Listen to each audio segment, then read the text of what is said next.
What's up guys? So update ko lang kayo dito sa ginagawa nating parang elevated area.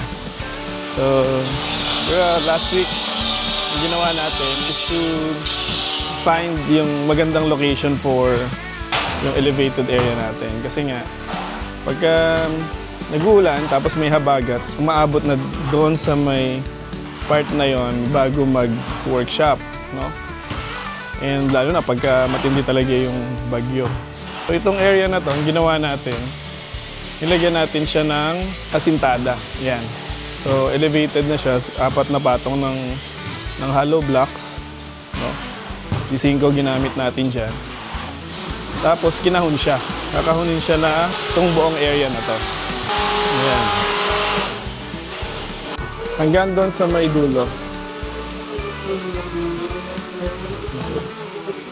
So pati yung restroom natin, elevate na yan. Itong area na to, dito natin ilalagay yung mga units natin. So aside, dati kasi sa loob eh. Tapos na nilipat natin doon sa may outdoor pit area natin. Ngayon, dito na siya mapupunta. Ayan. So kukulungin natin yan. Magkakaroon siya ng walls hanggang sa taas. And eventually, pag nasarahan na siya, lilipat na rin natin dito yung ating office. And mas convenient na ngayon magpunta yung mga customers natin kasi hindi na nila kailangan pumasok sa workshop kasi kailangan nating ihinto lahat yung ginagawa natin dahil maingay, malikabok, no? May mga talsik-talsik din ng mga welding. So, this way, ang parking natin will be on that side o sa may basketball area hanggang dun sa may outdoor pit area.